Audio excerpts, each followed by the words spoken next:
우리에게 주신 하나님의 말씀 예레미야 27장의 말씀입니다. 예레미야 27장 1절에서 22절까지 말씀입니다. 예레미야 27장 1절에서 22절까지 우리 주신 말씀 한 절씩 교독합니다. 유다의 왕 요시아의 아들 요야김이 다스리기 시작할 때 여호와께서 말씀으로 예레미야에게 임하시니라.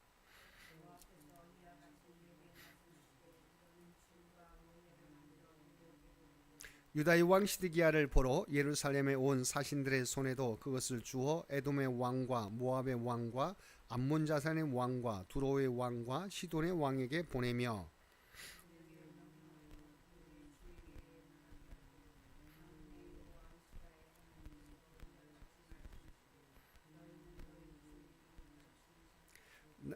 나는 내 큰 능력과 나의 쳐든 팔로 땅과 지상에 있는 사람과 짐승들을 만들고 내가 보기에 옳은 사람에게 그것을 주었노라.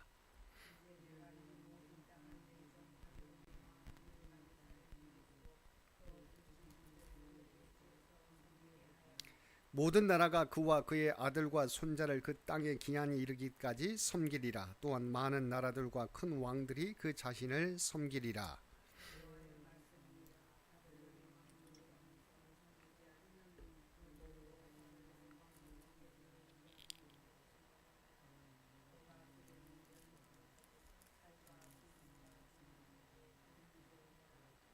너희는 너의 선지자나 복술가나 꿈꾸는 자나 술사나 요술자가 이르기를 너희가 바벨론의 왕을 섬기게 되지 아니하리라 하여도 너희는 듣지 말라.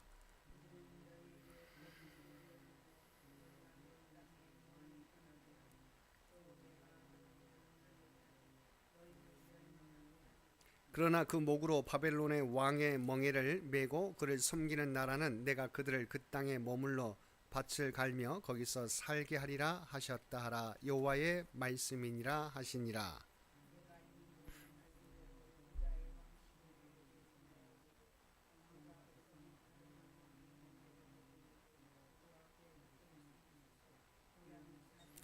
어찌하여 당신과 당신의 백성이 여호와께서 바벨론의 왕을 섬기지 아니하는 나라에 대하여 하신 말씀과 같이 칼과 기근과 전염병에 죽으려 하나이까?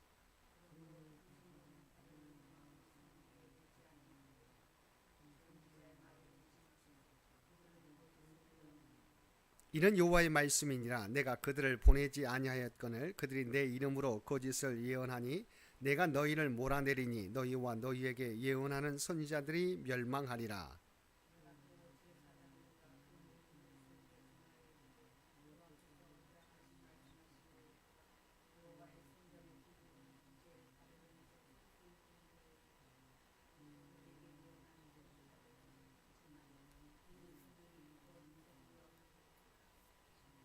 너희는 그들의 말을 듣지 말고 바벨론의 왕을 섬기라. 그리하면 살리라. 어찌하여 이 성을 황무지가 되게 하려느냐.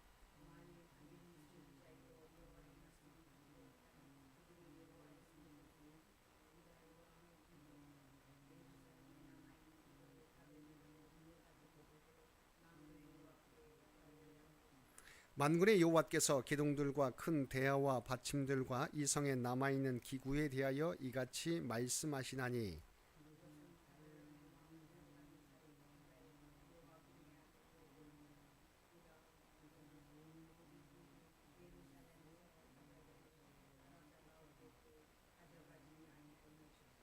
만군의 여호와 이스라엘의 하나님께서 여호와의 성전과 유다의 왕의 궁전과 예루살렘에 남아있는 그 기구에 대하여 이와 같이 말씀하셨느니라. 그것들이 바벨론으로 옮겨지고 내가 이것을 돌보는 날까지 거기에 있을 것이니라. 그 후에 내가 그것을 올려와 이곳에 그것들을 되돌려 두리라. 여호와의 말씀이니라. 아멘. 오늘도 말씀과 기도로 목요일 하루를 시작하는 모든 성도들 가운데 하나님의 놀라운 은혜가 언제나 함께하여 주시기를 주님의 이름으로 간절히 축원드립니다. 오늘 살펴볼 말씀은 예레미야 27장의 말씀입니다. 27장은 열방과 유다를 향하여 바벨론의 바로 복종 공고와 거짓 예언 경계를 보도하고 있습니다. 1절에서 11절까지 말씀은 열방을 향한 바벨론의 복종 명령과 거짓 평화 예언 경계의 내용입니다. 먼저 1절은 본장의 예언의 선포 시기가 요야김이 다스리기 시작할 때임을 밝히고 있지만 3절에 비추어 보게 될 때 요야김은 시드기야의 오기임에 분명합니다. 다음 2절에서 4절까지 말씀에서는 하나님께서 예레미야를 향하여 억압과 속박을 상징하는 줄과 멍에를 목에 메고 반바벨론 동맹 결성을 위하여 예루살렘에 온 주변 나라의 사신들에게 하나님의 말씀을 전하도록 명하신 사실을 보도하고 있습니다. 5절에서 11절까지 말씀에서는 하나님께서 예레미야를 통해 유다 주변국들에게 전하시는 말씀의 내용입니다. 그 말씀의 내용은 크게 세 가지입니다. 첫째는 하나님께서 세상에 대한 절대 주권으로 바벨론의 한시적 열방 지배를 허락하셨으므로 모든 열방은 바벨론에 항거하지 말고 복종하라는 것입니다. 둘째는 바벨론에 대한 승리를 주장하는 거짓 예언자들의 예언을 듣지 말라는 것입니다. 그리고 셋째는 바벨론의 지배를 수용하는 나라는 멸하지 않고 보존하시겠다는 것입니다.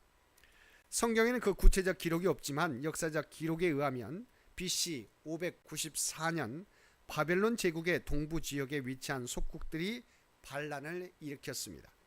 그러자 바벨론은 제국 서부 지역에 위치한 속국들에 대한 감시를 소홀히 할 수밖에 없었습니다. 그리고 바벨론 제국 서부에 위치했던 나라들은 동부 지역 나라들의 반란에 자극을 받아서 바벨론에 항거하여 자유를 되찾고자 반바벨론 동맹을 결성하였는데 그 중심에 유다가 있었습니다. 그리고 이런 반바벨론 동맹은 고대로부터 근동의 패권을 차지해왔던 애굽이 후원하였습니다. 또한 유다의 거짓 선지자들을 비롯하여 주변 나라들의 예언자들은 반바벨론 동맹 국가들이 바벨론에 항거할 경우 승리를 거두고 바벨론의 지배에서 벗어날 수 있다고 주장하였습니다. 당시 정세를 감안하면 분명 반바벨론 동맹국들이 바벨론을 대적하여 승리하여 자유를 얻을 수 있을 것처럼 보였습니다. 하지만 이것은 역사의 주관자이신 하나님의 뜻을 간과한 가정일 뿐이었습니다. 하나님의 뜻은 바벨론을 통하여 70년 동안 열방을 지배하게 하시는 것이었습니다. 이에 하나님은 그러한 하나님의 뜻을 멸시하고 바벨론에 항거하고자 한 유다와 반바벨론 동맹 국가들에게 바벨론에 복종할 것을 명하시고 그렇지 않을 경우 그들을 파멸에 이르게 하실 것임을 경고하신 것입니다. 실제 역사를 보면 반바벨론 동맹국들은 하나님의 이러한 경고에도 불구하고 계속해서 바벨론에 항거하려 하다가 BC 586년 유다가 바벨론에 의해 완전히 멸망한 때를 전후로 하여 모두 바벨론에 의해서 완전히 멸망하고 맙니다. 우리는 이러한 사실을 통해서 하나님의 뜻을 거슬러서는 어떠한 선한 결과도 기대할 수 없다는 것을 깨닫게 됩니다. 12절에서 22절까지 말씀에서는 유다를 향한 바벨론 외의 복종 공고와 거짓 예언 경계를 보도하고 있습니다. 12절에서 15절까지 말씀에서는 시드기야 왕을 향한 공고와 경계를 보도하고 있습니다. 즉 열방과 같이 바벨론에 항거하지 말 것과 바벨론 왕의 멍에를 메고 그와 그의 백성을 섬기고 바벨론 왕의 지배에서 벗어나게 될 것이라고 주장하는 자들의 거짓 예언을 듣지 말라는 것입니다.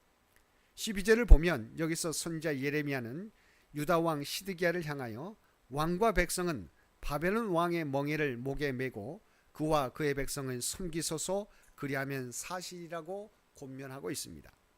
그래서 바벨론 왕의 멍에란 유다가 바벨론의 지배를 받는 것을 말합니다.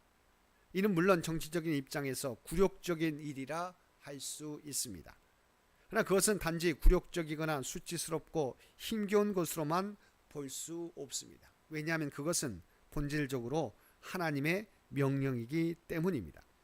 따라서 유다의 왕 시드기야와 그의 백성들은 하나님의 명령에 순종하는 자세로 이를 받아들여야 했습니다.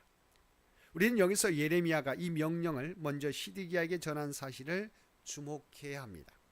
그것은 본래 선민의 왕, 거룩한 공동체를 이끄는 지도자는 가장 먼저 하나님께 순종하는 자세를 견지해야 하며 백성의 본이 되어야 한다는 의미가 함축되어 있는 것입니다. 그러나 당시 유다 왕 시드기야는 그렇게 하지 않았습니다.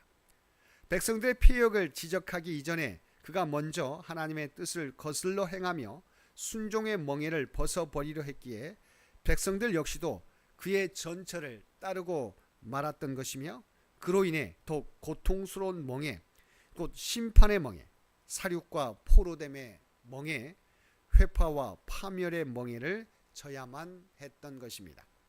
다음 16절에서 22절까지 말씀에서는 제사장과 백성을 향한 공고와 경계를 보도하고 있습니다. 즉 빼앗긴 성전 기구의 조기 귀환을 예언하는 자들의 말을 듣지 말고 바벨론 왕을 섬기라는 것입니다. 16절 이하의 말씀은 제사장들과 백성들을 위한 권면입니다. 권면의 내용은 시드기야 왕에게 주었던 것과 거의 같습니다. 다만 여기서는 성전 기구의 귀환에 대한 거짓 선지자들의 예언에 속지 말 것을 더욱 강조하고 있습니다. 이처럼 예레미야가 여기서 성전 기구 귀환 예언에 속지 말 것을 강조하는 것은 권면의 대상 중에 하나가 바로 성전 기구와 밀접한 관련이 있었던 제사장들이었기 때문입니다. 제사장들에게 있어서 성전 기구의 귀환은 그 무엇보다도 염원하는 것이었습니다. 그러므로 그들은 거짓 선지자들이 성전 기구의 귀환에 대하여 예언하였을 때 거기에 혹하여 속고 말았던 것입니다. 끝으로 18절에서 22절까지 말씀에서는 빼앗긴 성전 기구들의 조기 귀환을 주장하는 자들의 거짓 예언에 맞서서 아직 바벨론으로 옮겨지지 않은 남은 성전 기물 및 왕궁 기물들마저도 바벨론으로 옮겨져 하나님께서 정하신 때까지 그곳에 머물게 될 것이라고 예언함으로써 성전 기구의 조기 귀환으로 상징되는 유다의 회복을 주장하는 자들의 예언이 거짓 예언임을 폭로하고 유다에 대한 바벨론의 지배가 더욱 극심해지게 될 것임을 강조하고 있습니다. 사랑하는 성도 여러분, 하나님께서는 예레미야를 통하여 범죄한 유다에 대한 심판으로 바벨론 포로 생활을 예언하게 하셨습니다. 거짓 선지자들은 하나님의 선민이 어떻게 이방 민족에게 패배하여 포로로 끌려갈 수 있느냐며 하나님께서 우리와 함께 하시기에 바벨론 왕국에 대하여 승리할 수 있다고 주장하였습니다. 겉으로 드러나는 모습은 거짓 선지자들이 믿음의 말을 하는 것 같고 예레미야가 믿음이 없는 말, 그리고 거짓 선지자들이 애국의 입장, 예레미야 선지자는 매국의 입장에 서 있는 것처럼 보입니다. 그러나 이스라엘에 대한 바벨론의 심판은 유다 백성들이 범한 죄에 대한 하나님의 심판이었던 것입니다. 그러므로 우리는 우리가 원하는 응답을 들으려고 하기보다 온전히 하나님의 뜻이 무엇인지 묻고 그 말씀을 들으려고 노력해야 할 것입니다. 오늘도 우리의 삶의 자리에서 내 뜻이 아니라 하나님의 뜻이 무엇인지를 묻고 그 뜻에 순종하며 살아가는 저와 여러분 모두가 되시기를 주님의 이름으로 간절히 축원드립니다. 함께 기도드리겠습니다. 사랑과 은혜가 충만하신 아버지 하나님, 우리 귀에 듣기에 좋은 소리가 아니라 하나님의 뜻이 무엇인지를 들으려고 노력하는 저희들 되게 하여 주옵소서. 그리고 하나님의 뜻이면 당장은 그것이 고통에 따르더라도 그 말씀에 순종하며 살아가는 우리 모두가 되게 하여 주옵소서. 오늘도 이 나라와 이 민족을 기억하여 주시고 오직 하나님의 뜻 가운데 통치하시고 인도하여 주시기를 원합니다. 중동에서 계속되는 전쟁 가운데 주께서 친히 함께하여 주시어서 그 전쟁으로 말미암아 아버지 하나님 고통받는 사람들이 없도록 그래서 친히 그들과 함께하여 주시고 또한 전쟁이 하루속히 종식되도록 하나님의 평화가 그 땅에 임할 수 있도록 귀한 은총 허락하여 주옵소서. 교회 창립 100주년을 준비하며 나아가는 청년재단을 기억하여 주옵소서. 지금까지 지켜주신 은혜를 진심으로 감사드립니다. 앞으로도 하나님의 뜻을 이루어갈 수 있는 또는 하나님의 기쁨이 되는 창현교회가 되게 하여 주옵소서. 다음 선교 100년을 준비하는데 부족함이 없도록 아버지 하나님, 하나님의 지혜로 우리 모두를 인도하여 주옵소서. 창현교회에 속한 모든 주의 백성들을 기억하여 주시고 늘 하나님을 의지하며 살아가게 될 때 어떠한 어려움 가운데서도 모든 어려움을 극복하며 하나님의 뜻을 이루어가는 믿음의 가정들 되게 하여 주옵소서. 육신의 연약함 가운데 있는 주의 백성들을 기억하여 주시고 연약함 가운데서도 하나님을 향하여 예배하며 기도하며 나아가게 될 때 그들의 삶 가운데 놀라운 하나님의 치유와 회복의 역사를 허락하여 주시옵소서. 사랑하는 자녀손들을 기억하여 주시고 믿음을 찾기 힘든 이 시대 가운데 믿음을 지키며 나아가는 사랑하는 자녀들 되게 하여 주옵시고 그들의 인생을 말씀의 기초 위에 세워가게 하여 주시옵소서. 그리하여 그들이 원하는 꿈과 비전을 하나님의 지혜와 능력으로 이루어가는 귀한 자녀들 모두 되게 하여 주옵소서. 오늘도 우리에게 복된 하루를 허락해 주신 것 진심으로 감사드립니다. 특별히 사순절 절기를 보내고 있는 저희들 날마다 주님의 십자가 은혜를 기억하며 그 은혜에 합당하게 살아가는 우리 모두가 되게 하여 주옵소서. 이 세상 가운데 소금과 빛의 사명을 온전히 감당하며 살아가게 하여 주옵소서. 나는 죽고 우리 예수님께서 우리의 삶의 주인 되시는 놀라운 역사가 사순절 절기를 통해서 모든 믿음의 가정들마다 주의 백성들 가운데 나타나게 하여 주옵소서. 이 모든 간구 우리를 구원하여 주신 예수님의 이름으로 간절히 기도드리옵나이다. 아멘.